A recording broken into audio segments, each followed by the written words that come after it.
Hello, hello, hello, hello, and good morning.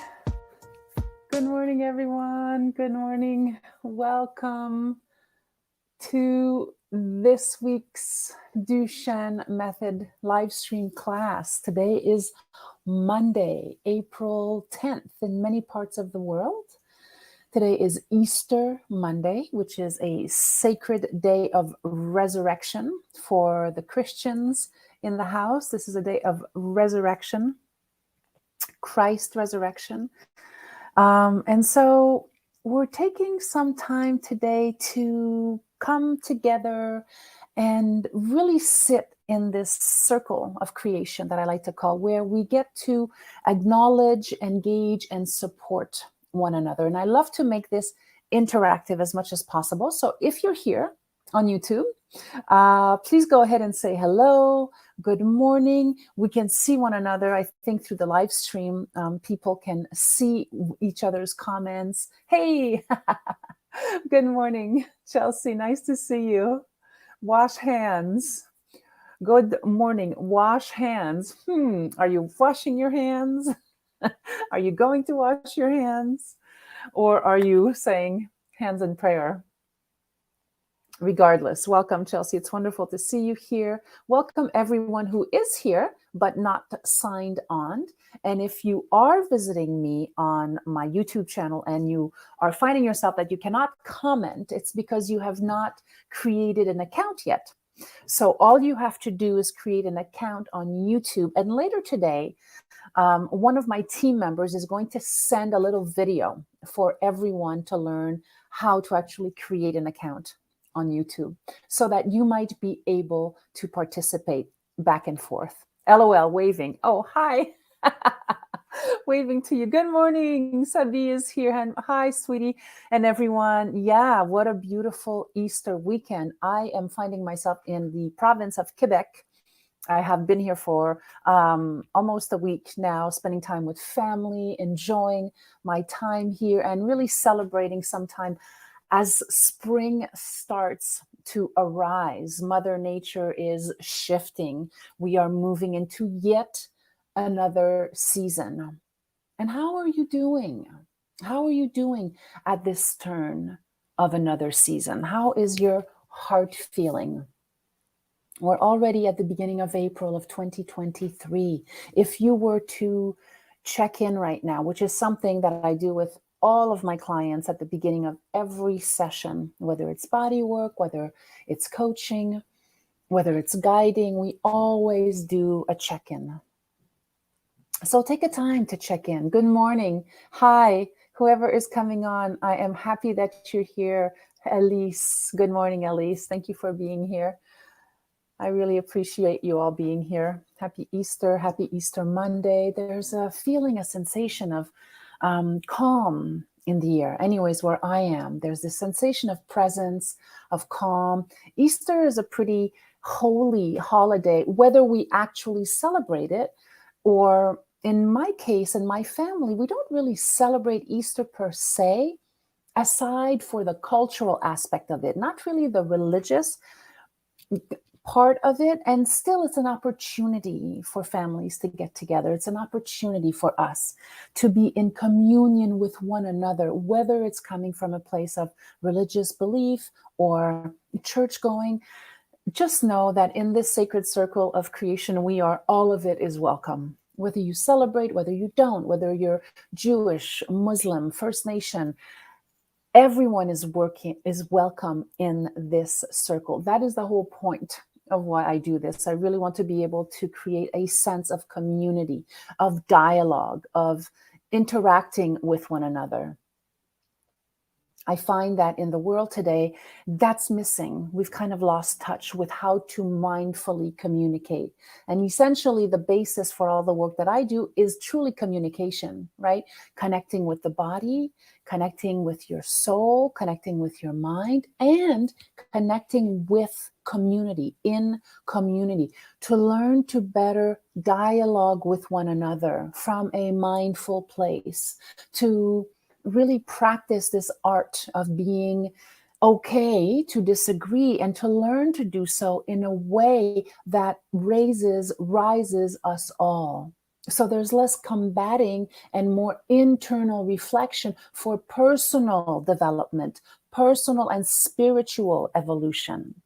So if you know people who want to be in this rhythm, if you know people who are suffering and who feel alone, invite them to join us on Monday mornings and invite them to visit Art of Alignment Academy YouTube. And they might look at some videos. It might inspire them to join us, or very simply, it might help them. And that's the whole point of what I'm doing here, is really to bring what I've learned throughout my life and share it with you in a way that is supportive and loving and kind, because I have learned now throughout my life that nothing else really works. There are moments of other things that'll work, but for consistency and longevity of healing and to feel well with oneself, it has to be based in love.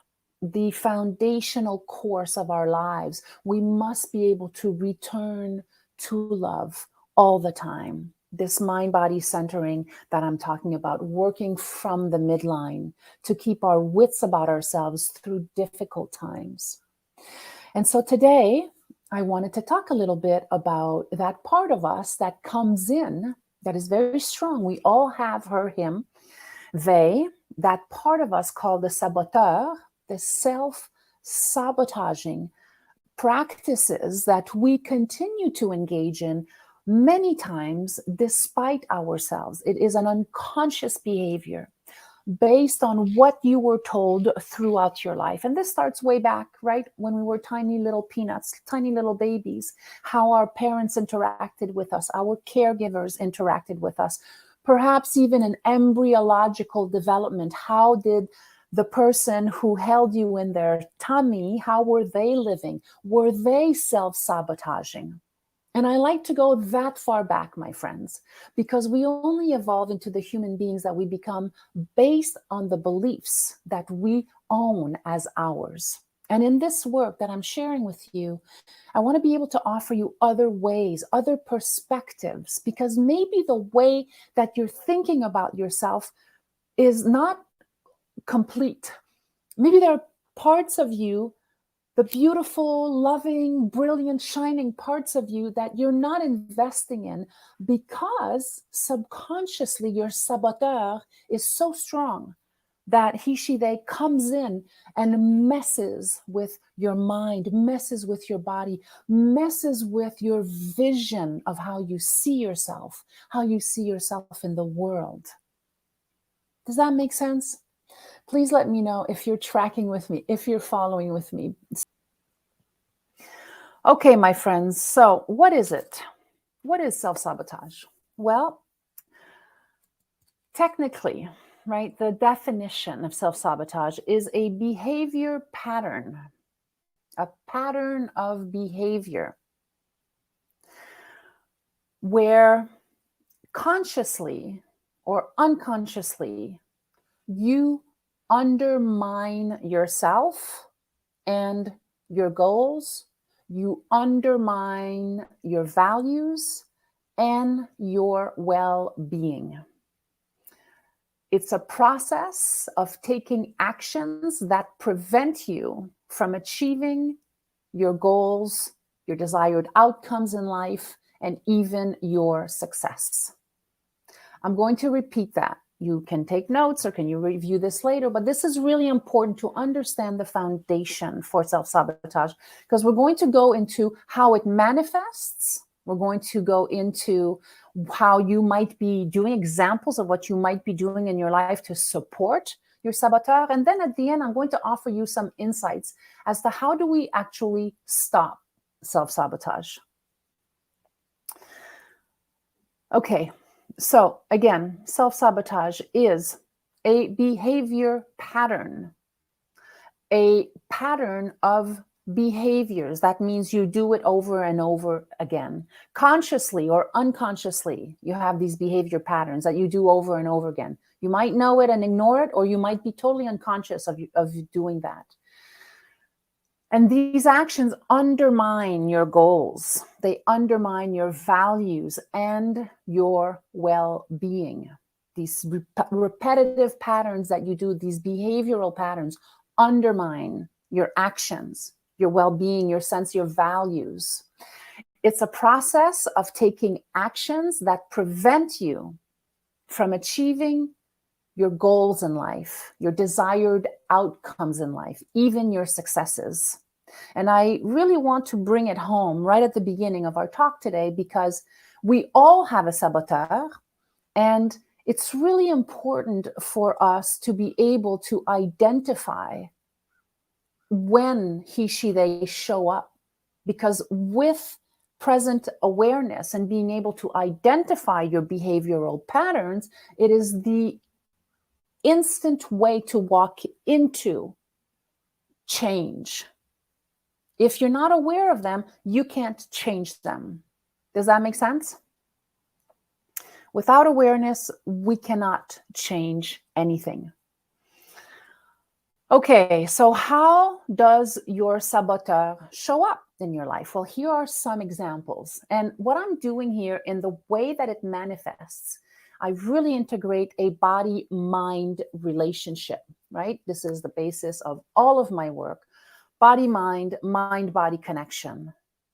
So how does your saboteur manifest in your body, in your life? Well, one of the biggest signs is ongoing procrastination. When you just cannot move, you're actually stuck, you're cemented. You cannot get out of this wheel of procrastination. That's one way it manifests. How it manifests physiologically in relationship to procrastination. So procrastination is you not doing anything, right? It's a mind thing, right? You can't possibly get out of this mindset of not doing anything. And then physiologically, how that manifests is through digestive problems. So you're not digesting your food well. You're having a hard time having healthy bowel movements. You might be constipated. Procrastination and digestive problems are correlated. Another way that self-sabotage shows up in our lives is through self-doubt. You're always questioning yourself. You have an idea, you're going to go for it, then you question yourself, so much so that you talk yourself out of it. That's the mind part. How does that manifest physiologically? A lot of people who suffer from migraines or have a really hard time with self-doubt. So self-doubt is kind of like a wicked pulling back all the time on you potentially moving into action, which of course is related to procrastination. But self-doubt is a really insidious piece, because you have an idea, you think, I'm going to start going to the gym, and then you start doubting yourself, like, what am I going to look like in the gym? I am not used to going to, what are people going to say about me? Eventually you talk yourself out of taking action. And that repression manifests physiologically, not all the time, a lot of the time. A lot of cases that I've personally seen and worked with, it ends up showing up as migraines in the body. Another way it manifests is fear of failure. If you're afraid to fail all the time, if you're afraid that any action you might take will end up in what you interpret as a failure, that is a heavy self-sabotaging behavior. And how does fear of failure show up in your body? Interestingly enough, fear of failure in the body oftentimes shows up as urinary tract infections. Isn't that interesting? So again, a fear of failure holds you back. So if you are held back anywhere in the possibility of what you can do in your mind, right? If you're constantly being bombarded with fear of failure, with self-doubt, with procrastination, there are blockages that equally occur in your body. And fear of failure is directly correlated to urinary tract infections. Not only fear of failure, this is what I have noticed in my practice over almost 20 years now. Negative self-talk. How do you speak to yourself? Are you someone who will say, hey, good job, well done today. You handled this conversation really well. Even though it was hard, you did a good job. Negative self-talk.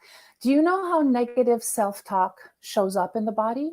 Physiologically, the more you talk to yourself negatively, the higher your chances for increased heart palpitations, irregular heart palpitations. That's what self-talk can do for you.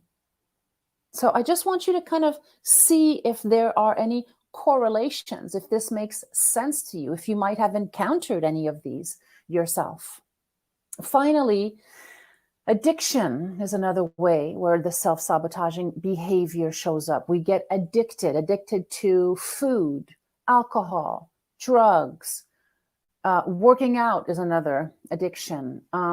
The other part of addiction could be you overdoing, overthinking, which leads into this kind of negative self-talk. That's an addiction when you're constantly talking to yourself negatively. And sometimes in extreme cases, also personal harming of the body, personal injury, when people harm themselves on purpose. So you see that your saboteur is a pretty powerful part of who you are. I'm just going to check into the comments here and see who's showing up. Ah, Christiane, awesome. She's here. Awesome. Yay, welcome. I'm so happy that you're here. Thank you. Chelsea says, self-doubt is seen as overthinking things in my life. Wow. Self-doubt is seen as overthinking things in my life. Yeah. You know, well, that's right. We spend so much time overthinking things that it keeps us stuck in a state of non-action. And if you're not taking action, what starts to happen, it's not just happening in your mind, it's developing in your body. And I personally have had experience with clients who have seen me, who have developed cancerous cells in their bodies based on the fact that they were so repressed. There were so many repressed emotions. And when we repress anything in our life, it's going to show up somewhere else. There's going to be a bubble that's going to pop somewhere else. So we might be activating negative cell counts in our body by not being able to take action, to step-by-step process of identification of what the saboteur is doing. Because if you can be in relationship, and you're going to hear me say this over and over again, we must get into relationship with these parts of ourselves. Because when we are in relationship, there can be a conversation with those parts. And when we can converse, when we can do hard things and have difficult conversations in a healthy way, it actually helps to release the repression, both mind and body, and certainly emotionally. Does that make sense? Chelsea is asking me, is this chat private? No, it is not private. This is a group chat where we are all interacting with one another. So Chelsea, you should be able to see other people chatting in this group today. So let me know if you can or cannot see other people, but just know that when you write, as far as I understand, everyone can see. Now, if you want to chat, if you want to contact me personally, well, you certainly can do that on Messenger or text, right? You can do that, but just know that this is not private. Okay. Chelsea says, makes a lot of sense. I meant to be to the general public. No, this chat is just to this group right now. It's not out to the general public right now. It's for people who are joining the group right now. So everybody who is in the group right now has access to seeing this chat. But after this live, this will not be available to the general public. It's just live while I am live. I hope that answers your question. Okay, so we've identified how it manifests. You know, self-sabotage, your saboteur, really is a response to internal conflicts. Internal conflict. So if you're conflicted on the inside, if you have unresolved emotional issues, if you have a variety of physical ailments, all of these is a common reason why many people will not commit to their self-healing. You can understand this. It's daunting. It's daunting to go into a healing process when we don't know how to deal with unresolved emotional issues that sometimes show up out of the blue. We don't even really know. Something can happen and a trigger happens, and you might have an emotional response to something that you were unaware of. What happens is that these beliefs become deeply ingrained. So much so that they create this cycle of self-defeating behavior. So sometimes people have so much emotional pain in their life that they will bury it within their minds, their hearts, and their bodies. And their whole relationship and interactivity with life is diminished. Their lights are dulled because they can't be fully expressed, because they are too afraid that if they come out with the living, meaning with full self-expression, that they might get hurt again. Does that make sense? So if you're someone who has a lot of unresolved emotional issues, right? If you have internal conflicts, and if you have physiological pain, and what I mean by that is what I mentioned before are your migraines, heart palpitations, constipation, if you have a hard time with addiction, these are all signs that you might unconsciously be sabotaging yourself. And what I want to say, and I want to say this with much heart, from my soul, it's not your fault. Please hear this. If you're suffering from any of these, and if you have a really active and profound self-saboteur, it's not your fault. Remember that we're all going through this human process. And the reason why I approach all of my work more and more as I age, more and more as I move into my work on the foundation, on the basis of love, is because nothing I have ever done in my life, nothing else through which I have practiced and done certifications and trainings and so forth, nothing else really works. The foundation must come from a place of self-love. And it takes time sometimes to develop this self-love. So if your saboteur is punching into you, if you have a lot of negative self-talk, if you have internal conflict and emotional issues, please be kind. Be kind. Do not augment the amount of self-bashing. It doesn't work. And just know that it's not your fault. Please give yourself a pass. Give yourself a pass. It's okay. We're going to deal with this in loving kindness. We're going to deal with this one step at a time to help you move out, because you know that if your saboteur is intense in your life, you're having issues in your relationships. You're not settled with yourself. You're reactive. You're defensive. You probably have a space where you need to be right all the time. You have a hard time taking feedback. You have a hard time receiving constructive criticism.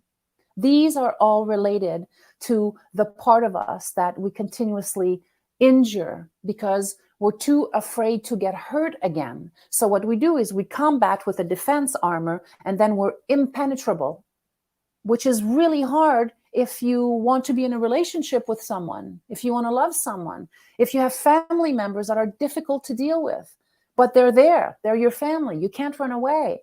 Instead of going into more conflict, What do? We work on ourselves. We work on raising our level of consciousness so that we might befriend our saboteur. Does this make sense? Sabi says, it moves me to hear it's not your fault, as the guilt is there when the saboteur is very present. 100%. Thank you, Sabi. That's exactly right. So, kindness, loving kindness, it's not your fault. Okay, that's good, Anne-Marie. It's not my fault. Now, what can I do about it, though? What can I do about it?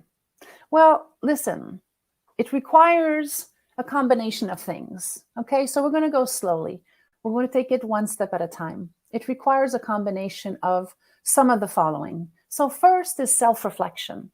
I talk about this a lot, contemplation. This is why I love to do my meditation in the morning, to take some time to just ingest a moment of wisdom in my day, to listen to myself think, to notice what are my thoughts in the morning. Do I tend to wake up with a sense of aliveness, of appreciation, of gratitude? And many mornings I don't. Many mornings I'm not jumping out of bed like a bunny rabbit, super happy about my life and feeling full. No, a lot of the times I feel blue. Then I have a ritualistic practice.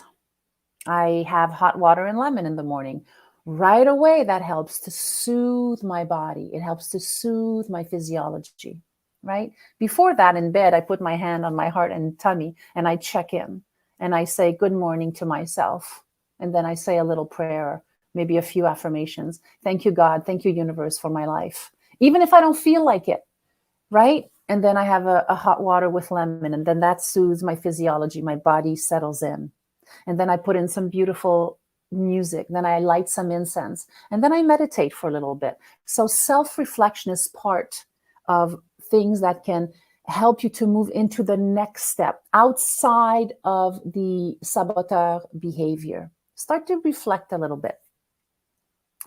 Use therapeutic approaches such as mind-body alignment, mind-body connection, right? A lot of the stuff that I talk about, not just therapeutic, meaning mind therapy, which is also very good. Go a little further. Start to go into the mind-body therapeutic approaches, which means mind-body involves also healing your mind, your thinking pattern, and also your body. So get into movement. Notice what you're eating. Are you putting food that enlivens you? Or are you putting food that poisons you on some level? And yes, there are always exceptions, right? I had a really great time at my brothers and sisters-in-law this weekend, and I had some wine, and I had some delicious food, and I had bread and beans and crepe, and it was delicious. And I give myself that space because I really enjoy that. On a daily basis, I tend not to do any or most of those things. I'm very focused on my nutrition, which I also love because I feel really good. If I ate like this every day, if I ate a lot of bread or a lot of heavier foods every day, I wouldn't feel as good as I do. So gently going into mind-body awareness, right? What can you ingest that literally enlivens your body? Self-inquiry is another part. So there's a self-reflection where you're just reflecting on your life. Self-inquiry is starting to ask gentle questions. Those questions can change your behaviors. Asking yourself, what can I do in this moment to be happier? What could I do in this moment? Not, why am I so unhappy? Why is life so hard? Not very helpful questions, right? We want to move into the self-inquiry that opens up possibilities to better answers. So therefore, self-inquiry encourages us to ask better questions. And that's a little bit of work because you have to start to think about it. Because most of us will go into, why me? Why is it so hard? Why can't my mother be nicer? Why can't my husband understand me? Why all of these whys? You'll notice they're dead-end questions. It's just more of a victim question. And there's nothing wrong with your victim. We all have one. I just want to encourage you today to delve into asking better questions. So if you're feeling blue or you're feeling out of alignment, or if you notice your saboteur coming in and starting to say, you're a loser, you can't do anything, don't take action, you're going to fail. When the saboteur comes into your mind, you want to be able to shift it gently into self-inquiry that sounds like, what type of action could I take right now to assist me in getting rid of these negative talks? Because usually to get rid of negative self-talk, you have to get into action. So you might decide to go for a walk in the park. You might decide to get on your bike. As soon as you start to get into action, your cellular system, your fascial system, and your hormones shift. So adrenaline kicks in, dopamine kicks in. Sometimes oxytocin will kick in. If you're around a sweet little baby and you hold the baby for a little while, it helps to kick in oxytocin. So for a moment, you start to feel better. Usually the self-inquiry would lead you into taking a different action.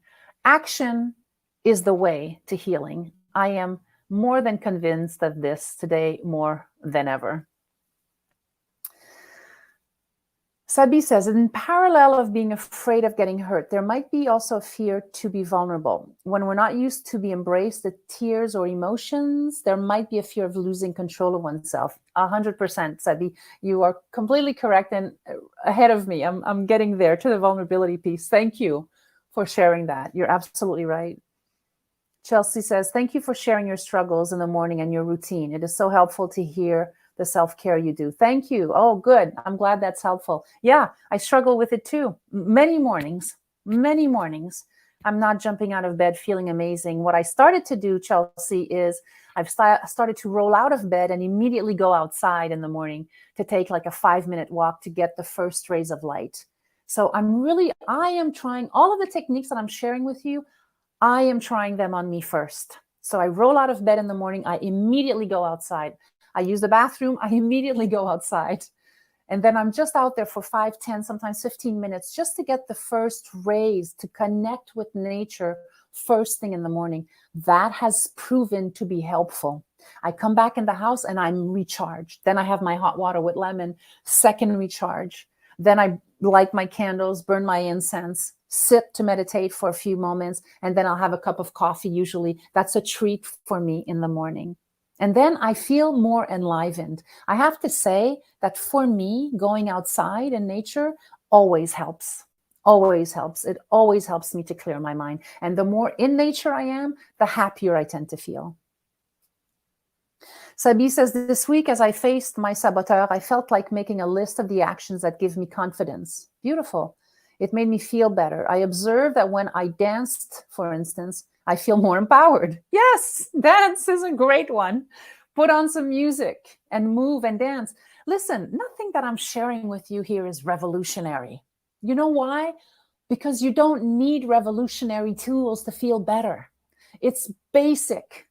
It's basic. The tools are basic. However, they must be practiced on a consistent basis. Every day, to do something to support your process into, as small as it is, every day to take steps into shifting parts of you. Every day, taking a small step. And every time you take a small step, to congratulate yourself, to support yourself. It might be that you read a chapter of a verse of the Bible if you read the Bible. It might be, I know my sister-in-law is a famous, amazing knitter. So for her, when she knits, she meditates. She is connected with herself. And she makes these amazing, beautiful pieces of art, is what I call them, pieces of art, because they really are beautiful. So whatever for you helps to get you in a space of alignment. You must be able to recognize, though, when your patterns start to kick in. And we want to change those. Because listen, life really does get very short the older we get. So you want to nip this right there. Don't spend your life sitting in misery. Why? Your past is done. It's over. You can't change your past. You can certainly change your present and as you move into your future. So you have to keep your eye on the prize. You have to keep coming back to these rituals. This is why I keep teaching them. There are no magic bullets, my friends. There is no super drink that is going to make you into an incredible person.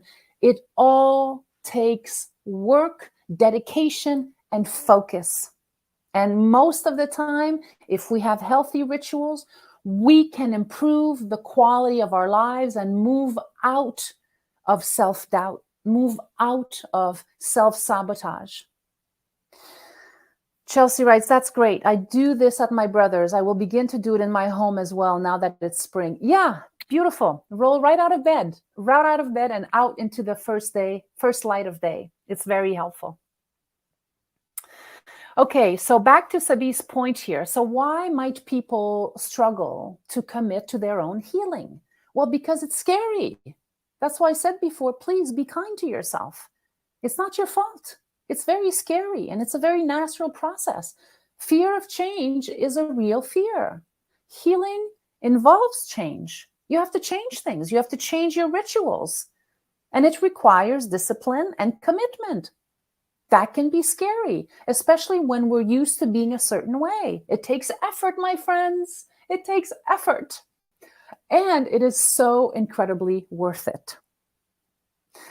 Lack of self-awareness is another reason why people might decide to not commit to their self-healing because they're not even aware of it. This is why I do what I do, hopefully to bring awareness in these circles and first and foremost to myself. That's how I became an educator around this work because I have been researching it myself for many years. I started my own practice in mind-body alignment. I've been doing it for many, many years. And now I'm looking at, wow, a lot of the problems that we have are actually quite simple to change. It's not difficult. You have to commit. So when you're aware that you have a fear of change, you start to take gentle, soft, easy steps to start to shift the way that you focus. What are you focusing on all day long? Get up and start to move. Step number one. I always say this because it's true. You know it's true also because you've done it. Another reason why people are afraid to move into healing, the lack of awareness. They're not aware of it. So people might know that they need healing, but they are struggling with getting out of their self-sabotaging behavior. Another reason why people might resist committing to their healing is low self-worth.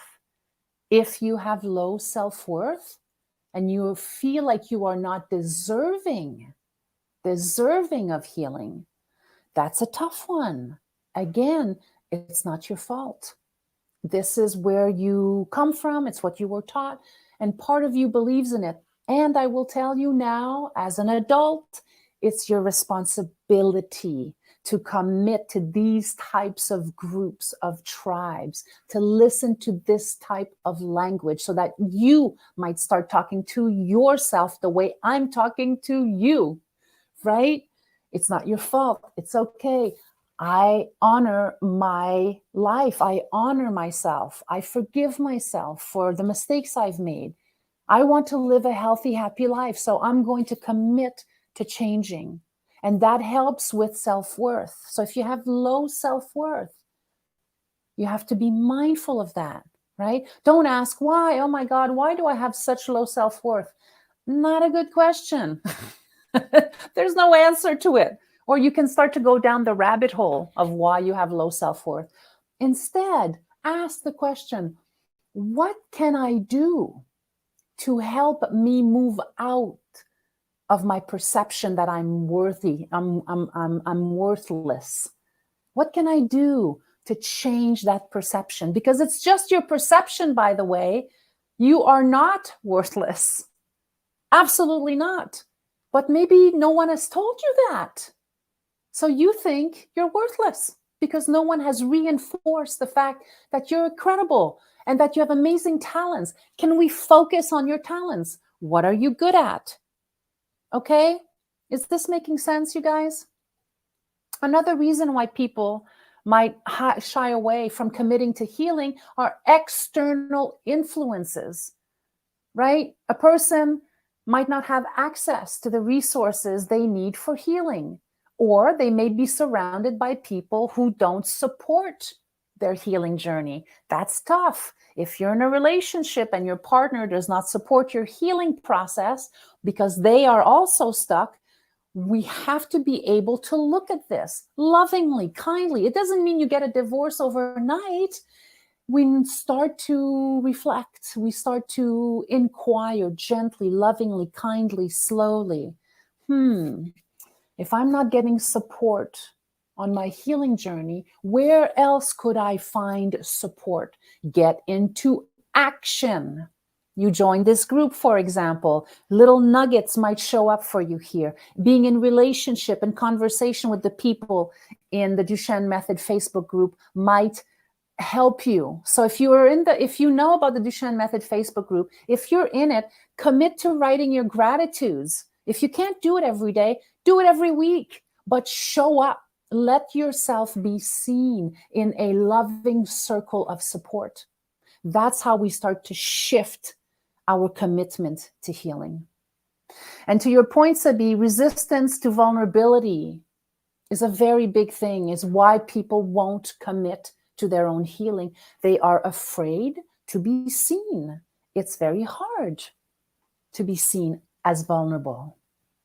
We don't want people to see us that way because we also have to face painful emotions, and a lot of the time from past experiences. But if you never allow yourself the privilege of vulnerability, you will only grow so much. And I am not suggesting here that you are opening up your heart and being vulnerable in front of everyone all the time. No, that's not what I'm saying. I'm saying you start by being part of a group such as this one. You start by reading other people's responses on the Facebook page. You start by maybe writing a gratitude here and there. That is an act of vulnerability, you know. Sharing your gratitude is an act of vulnerability. But do you see, it's a gentle, small act of vulnerability. Connecting with others, just saying, hey, good morning, Anne-Marie. I'm here for your life. That's an act of vulnerability, my friends. So you want to go slowly, gently. Vulnerability is all of our superpower, all of us. If you are able to get in relationship to vulnerability and to gently, slowly start to show up. And vulnerability could be when you feel also super, super happy and joyful, and you want to share that joy with other people. Well, share it with us at the Duchenne Method Facebook group page. Just share it with us. These are free tools. All of this is free of charge, right? I'm not charging anyone for anything in these groups. So just show up and invest in yourself. Find the courage to share in a group that will support and love you, because that, my friends, is your path to healing. Make sense? Are we tracking here? Sabi says, I observe that when I'm afraid of change and thus kind of let die something, let it transform, what helps me is to keep an eye to freedom, which is a value that inspires me. I love that. Yes. So you focus on what inspires you, right? So when you're afraid of change, when vulnerability shows up and you're afraid to be vulnerable, you want to keep your eye on what might you gain from sharing a little bit of vulnerability. In her case, what she's saying, she keeps her eye on freedom, because this is a value that is important for Sabi. Beautiful. Chelsea says, for me, I feel battle weary. I've been in my healing journey since 14 years old, picking up my first self-help book. It can be a big obstacle, but I love hearing how small things change things. Yes. And Chelsea, I'm going to suggest here that you have been probably going through your healing journey since before 14 years, although it might have been unconscious. You have probably moved, and 14 is very young to have this level of awareness of moving into your healing journey. So, first of all, thank you for sharing that. And thank you for really sharing vulnerability right now. This is an example of sharing vulnerability. And so, since 14, right, you've been trying to kind of develop and move through this. And we also think that it's going to show up as a big result, or at some point there's going to be a big change and we're going to uncloak ourselves and become completely different. And of course, that's not true. It never happens this way. I'm sorry, but it never does. It's not the reality of human life. So be mindful of what you watch. Media, social media, be mindful of what you watch. It's not true. There are no instant $1 million making programs. It's not true that if you don't advertise on social media, you're going to have an amazing coaching practice. It's not true. But there's so much bombarded at us, right? So many blessings to you, Chelsea, because true healing is a daily practice. So this is why I talk about these rituals that I do, because I've come to understand that my healing will come from everyday rituals. Many days I don't feel like doing it, and I do it anyways, because as humans, we are our greatest demise. We will fall back into our patterns just like that. So we want to be able to cultivate these nurturing, loving, nourishing daily practices. That's going to be until we die. That's how life works. That's the truth. Now, it doesn't mean that you don't get spurts of wonderful occasions, of course. Awesome. That's also true. Do you see what I mean? So, but where do we tap into? Where do we plug into every day with the chaos that's going on globally right now, everywhere? There's still a lot of amazing opportunities, but it depends what you focus on. If you focus on the fact that you're not worthy, that you're a loser, that you've missed your life, that you're still focusing on this vibrational frequency of depression because your parents were not there for you, listen, my friends, we can all do that. And I'm not judging it. I do that. I'm not judging it. I've just come to realize that it's not helpful. I'm not growing when I stay stuck. I can acknowledge it. I can be in relationship with it. But my parents did the best they could. My whole life has been the best it could have been. And I continue to move forward because I have rituals that keep me alive, awake, enlivened, heartened, and especially because of all of you, because of the work that I do. And I'm getting all this fabulous interaction, right? Sabi says, concerning vulnerability, I also observed that tears might be judged and labeled as fragile. Yes, thank you, Sabi. When we allow to shift that vision and acknowledge the strength in the tears, it helps. Yes, tears are your superpower. Absolutely. Tears are healthy. They're an expression of what is flowing from you. There are tears of joy. There are tears of sadness. There are moments of grief in life. My invitation to you is to invite them all with an open heart. Do not judge yourself. Thank you, Sabi. What a beautiful reflection. Chelsea says, maybe I need some instruction on discipline. Okay, maybe I'll do a class on discipline. How about that? I love discipline, so I'm your girl. Dancing in the chaos. Yes, dancing in the chaos. Thank you for that reflection. Okay, my friends, a few minutes left. How do you stop? How do you stop self-sabotaging? Number one, identify it. Start to pay attention when you have negative self-talk, when you bring up sensation of worthlessness, when you feel like you're not enough, when you feel like you're never doing enough, when you feel like you're constantly rushed to do more, when you're in constant conflict with yourself and others. These are all signs of self-sabotage. So the first thing you do is you identify it. Oh, wow. I'm realizing that I'm in my saboteur right now. So you want to check in with yourself about that. 2, words are powerful.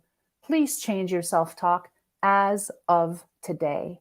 Every single time you have a negative thought about yourself or about life, stop. Recognize it. Words are powerful. In that moment, immediately bring your hands to heart, to belly. Say, wow, I'm recognizing that I'm really talking to myself badly right now. I'm going to change that right now. I'm going to change that. I'm going to stop. First of all, I'm identifying. I'm going to stop the negative self-talk. And instead, I'm going to appreciate this moment of reflection. I'm going to appreciate this moment of reflection. Number 3, learn the power of letting go. We have to let go. We have to surrender. Surrendering is a gift, my friends. Not surrendering as if I've lost. We don't lose when we surrender, we gain. You know why? You let off the bags that you've been carrying endlessly. Let go. Give yourself a break. Give yourself a pass. Go into your heart of compassion. Be kind to yourself. That, Chelsea, my friend, is a discipline. Letting go, surrender. That is a discipline. Instead of holding on to what's not working, breathe it out. Give it some space. Go out for a walk. Drink water. Drink hot water with lemon. Drink celery juice.